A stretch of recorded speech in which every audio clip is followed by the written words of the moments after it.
Okay, do you know what song that was? It's definitely before your time. Kind of before mine too, but anyway. Hi everybody, do you remember me? Mrs. Bateman, unless you haven't been at our school before, and then I'd say, welcome, my name is Mrs. Bateman, but I'm your science teacher for this year here at PS 94, and we are really excited to have you back. Oh my goodness, it's been a while, hasn't it? Not even a summer. We're talking like 6 months, okay? Like half a year, okay? So yeah, we're excited to have you back. And whether you're gonna be here part-time as a blended student or blended learner or all fully remote, whatever it is, there's no right or wrong here, okay? We're all just trying to stay safe, okay? So whatever it is, we're still gonna see you. And I say we because it's not just me, right? We includes me, but not just me. So we're all going to see you this year, whether it's remote or in person at the school. We're just happy to have you back. And yeah, we have some fun things planned for you in science this year. You may have noticed, especially my fourth and fifth grade friends, that I was just showing you the science notebook. Okay. Well, if you're new to a science notebook that looks like this, third graders, okay, this is a very basic way we set it up. I kind of wrote the word science a little too large. No disrespect to social studies. Respect social studies. I love social studies. It's dear to my heart.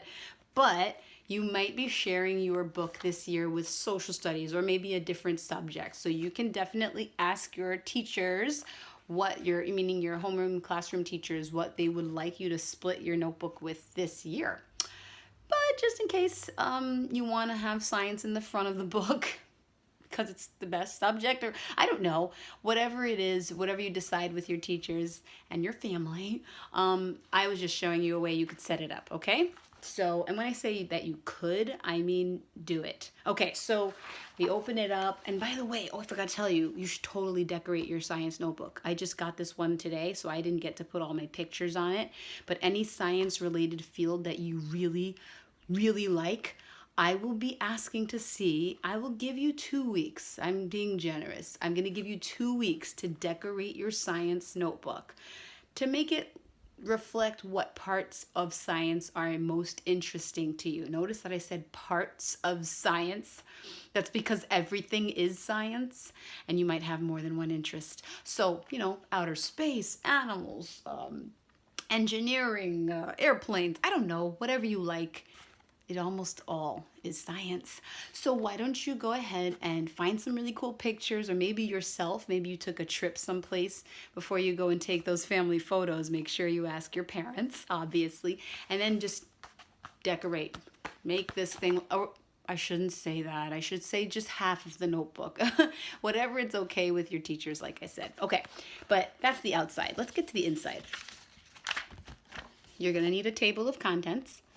And I'm sorry that I kind of free-handed this one. I didn't use my ruler. Do as I say, not as I do. Okay, so table of contents, lesson title is in the middle. I'm using the margins, okay?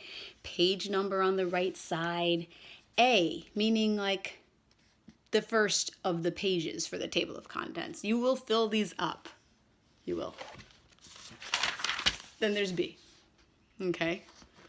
What an attractive B that is. Okay, so there's B, date, title, page number, again, date, title, page number, again, and then the last one, date, title, page number.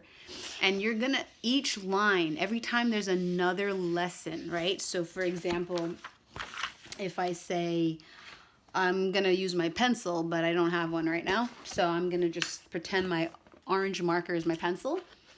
If the date were September 17th, 2020, I get that in there. And if I tell you the name of the lesson is 1.1, 1.1, meaning unit 1, lesson 1, and then I say the title is sample first lesson, okay? You can do a slash. I like slashes. Dashes are fine too. I'm okay with dashes or slashes. Whatever you like is fine with me. Dashes or slashes. 1.1 slash sample first lesson. And then the page number. Ah, a page number. Really? Why a page number? Because we want to be organized. Good scientists know where their notes are. And that brings me to this page over here. I did a snazzy little fancy folding thing there. That's the beauty of video. You can always pause it and watch it again. But basically, you just want to indicate where the lessons are. I would recommend gluing this or taping the back so it doesn't go flip-flopping all over the place. Anyway, outer corner where you can see it easily, number 1. And then this would be where you would write it again. The date. September 17th, or did I say 17th? 2020. Lesson 1.1 sample. I'm just doing this quickly because I don't want to keep you too long. And then I would get into my notes for that day, okay? But let me just go back to the table of contents page one more time. Maybe I should have done this at a desk, but hindsight has 20/20 vision, as they say. Okay, so sample first lesson. What page was that on? 1. It was on page 1. That was not a trick question. You should have said that faster. Okay, so 1. So right there, page 1. And then page 1, yes, but the notes might go... What if we take a lot of notes on that day, which we won't? But what if we did? What if we had 2 pages of notes or like 3 pages of notes? You could at the end of the day, you can come back and say, okay, I did 2 pages of notes, pages 1 to 2 or something like that, or just leave it as 1. And then on the next time we have a lesson, if you want to skip a line, you can, but you don't have to. You can go right underneath it and then write the next day's lesson, September 23rd or whatever it is, okay? Okay, and then so on. Okay, so that's setting up your science notebook. Wow, I got straight to business, didn't I? Well, I want to talk to you a little bit about what you're going to be learning this year. I mean, just a little bit, because you're going to be learning like so much. Like, for example, you 3rd graders, you're going to be starting off with a unit called Balancing Forces. Do you even know what that means? Balancing forces. Think about what those words mean. Forces, you've heard about forces, right? You've heard about push and pull. Remember that from kindergarten probably, right?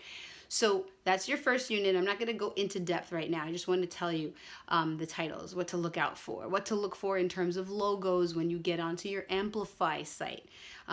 In 4th grade, your first unit is called Energy Conversions. We're going to talk about the different forms of energy, okay, and how energy can be used basically in a way that helps us in life. You know, there's energy, it always comes from someplace. It needs to be changed. It never can really be destroyed. It only can just change forms. We'll talk about that.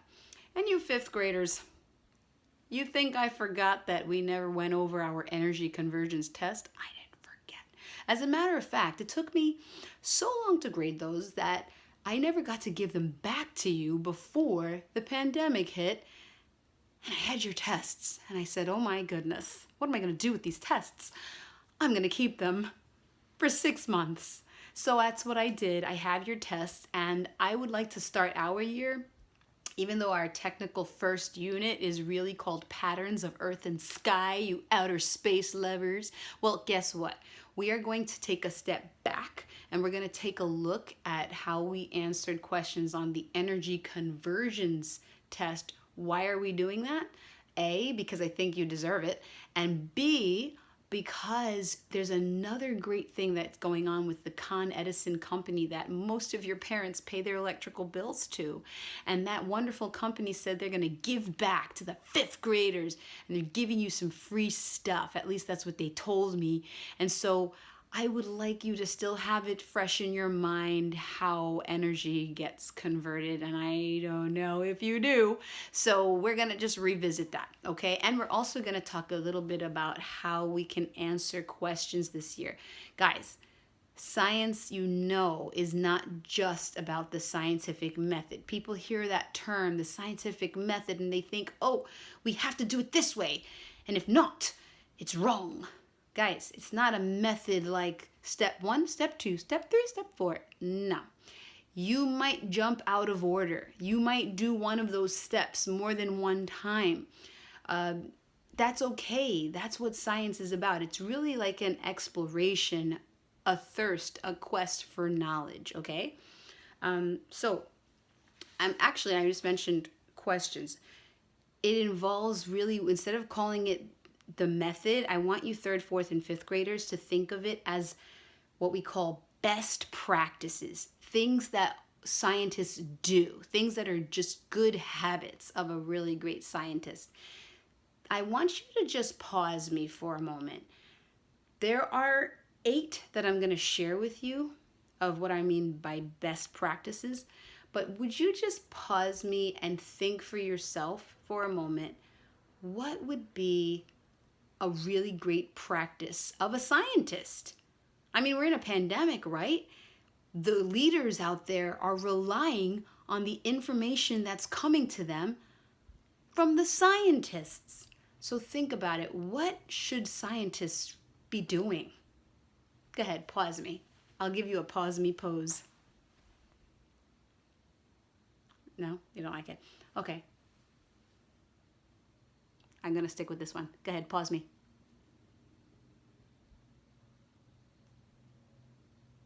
Okay, well, if you didn't pause me, you should have paused me. Okay, so asking questions for sure.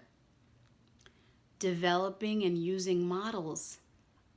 Yeah, we've done that. We're going to keep doing that. Planning and carrying out investigations. Analyzing and interpreting what data means. You 5th graders especially know about that from our energy conversions unit. Okay, using math and computational thinking, right? You can't have STEM without the M. I just came up with that, seriously. But M, math, right? Math and science, they really do go together because math, you can't argue with the numbers. And numbers help us, right? We compute. We get to see patterns with data. Okay, anyway, constructing explanations, right? You gotta explain it to somebody so that, you can take what you've learned and make it accessible, relatable, receivable by someone else, okay, or to someone else. Engaging in arguments with evidence, not, oh yeah, I'm right because I'm better looking, that's why. No, that's so silly. Come on. We have to say, come on, man. No, sorry. So the reason we say we are arguing is because we are coming up with a belief and we have to support it. It's not an argument like, no, I didn't say that, like an angry thing. No, it's more like, come to the table, the round table, proverbial table, and let us discuss, right? Let us have a meeting of the minds. Yeah, meeting of the minds. Okay. All right. So that's what I mean by that. And of course, you have to have evidence. You can't just say because I said so. That doesn't work. It doesn't make you credible. It doesn't make you reliable. Okay. So you always have to use evidence as scientists. And then one more really great practice, and I'll make sure you have these. Don't worry. Just maybe we should have taken notes. Oh. Anyway, obtaining, evaluating, and communicating information, which sounds similar to another one I had said earlier. I'm kind of using a little sheet to help me make sure I don't leave any of these out, but they are pretty much the practices of a scientist. Okay, so I am really getting close to using up all of my screen time minutes, and I don't want to do that. So I'm going to share just a short little video I found to help you remember why we're all in this situation right now. And by the way, does anyone know the song title of the song I was playing earlier? If you do, let me know. I'd be very impressed. Okay, why would I be impressed though? Because it shows research. Okay, anyway, have a wonderful year. I can't wait to work with you.